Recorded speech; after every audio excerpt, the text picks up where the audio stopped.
Lakers up by 7, and that's LeBron with a 3, and he had 17 in the first quarter. Now here's the first play of the second quarter. Look at the dish. Little dime for Montrezl Harrell, who had 15 off the bench. LeBron 6 assists on the night. Lakers up 13. It was a good game. Fourth quarter, Lakers up by 2. LeBron turning defense into offense with the flush. He was 19 of 26 from the floor. Later, Cavs are down by 2. Colin Sexton. LeBron is there for the SWAT. They originally called this goaltending, but then they overturned that. Then it's LeBron from the logo. At that point, he had 36, and then he would eventually go out, step back 3, and he had 41. And then watch a little Bernard King baseline action here. LeBron James, 21 points in the fourth quarter, 46 points on the night. The Lakers are 10-0 on the road this year as they knock off the Cavs 115-108 in scoring that season high. LeBron becomes the oldest Laker with a 40-point game since Kobe Bryant scored 60 in the last game of his career. The 46 are tied for the fourth most points ever by a player after turning 36 years old. But that, of course, turns our attention to that man. Today is the one-year anniversary of the tragic death of Kobe Bryant. It was Sunday, January 26th of last year, when Bryant and his 13-year-old daughter Gianna and 7 others were killed in a helicopter crash in Calabasas, California.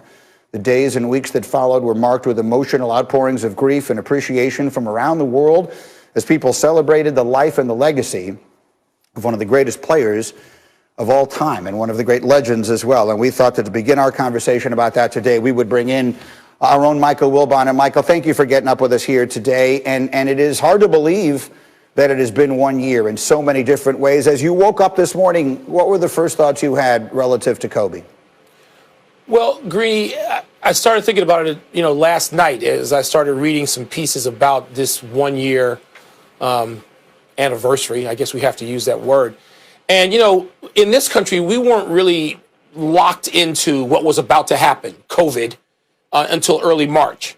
And so late January, as we were getting ready to cover and indulge in the Super Bowl, this tragedy sent us into despair. And I mean that literally. More so here, but worldwide. But yes, particularly in this country, this plunged us into despair, the death of Kobe and his daughter and all the others. And I don't think we've come out of it. I mean, we've been in it. We've been stuck there. Obviously, with the pandemic, but also with this just saddening, this pounding, these deaths of Hall of Fame athletes subsequently, and maybe none of them were as tragic. I think just about, this past few days with Henry Aaron, but at least Henry Aaron had a full life, at 86 years old. Mm-hmm. Kobe Bryant certainly, didn't even have quite half of that. But I just started thinking about the despair that we have been in, and it started with that tragedy. To me, that's my time frame, and all these things tend to be personal. And so I've thought about that. I try to think of some happier thoughts, but I was really struck, and it resonated with me, what LeBron and Anthony Davis were talking about, and other Lakers, but particularly them, saying they didn't want to have just public commemorations all the time. And obviously this stays with them, and they are shaken by it still a full year later. And I thought that too. I mean, I know we're going to talk about it. That's our jobs to talk about it, but we are still in despair. People are still mourning. And so I don't know quite how you handle it, but LeBron and Anthony Davis and their sentiments resonated with me. Yeah, no question. A lot of people are still having a difficult time with it, and I agree with you that it did set off a year unlike any that we've ever experienced before. But one of the things we can do a year later is try and smile in remembering him. What is a story about Kobe Bryant that you think of that always makes you smile? There are a few, but one of them, and I talked about it a lot last year in real time, is that people saw Michael Jordan in tears and just so emotionally overwrought, and speaking at one of the memorials for Kobe Bryant. And Michael really does that sort of thing publicly. And people just didn't understand the kind of relationship they had. I got a glimpse, some of that played out here in Washington when Michael was with the Wizards, as both an executive and a player.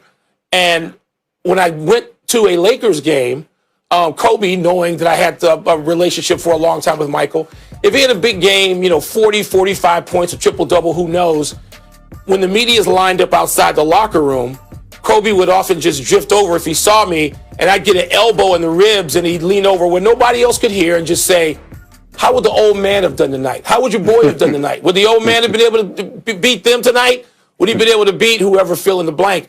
And it was just so, and it was, I asked him, I said, look, can I talk about this on the air now or write about it? And he said, people aren't going to understand. They're going to take it the wrong way. And he was probably right.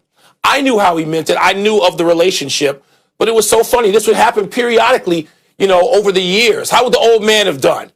And, people handle these things differently, but Kobe had such fun with it. And there was such a reverence, not just a friendship, a reverence for his basketball idol. And that I think about that, when you look at these big games, you just had on the screen the kind of run to say he had 60 points. I wasn't at that game, but there were games like that. And it was one of the first things he'd say. And I'd say, yeah, I'm going to call and tell him. He goes, pull out the phone now. Let's call. Let's tell the old man what I did tonight in case he wasn't watching. And Jordan loved it. He just loved it. And people did not realize we weren't in a social media time for most of that, if any of it. And they didn't realize just how much they adored each other.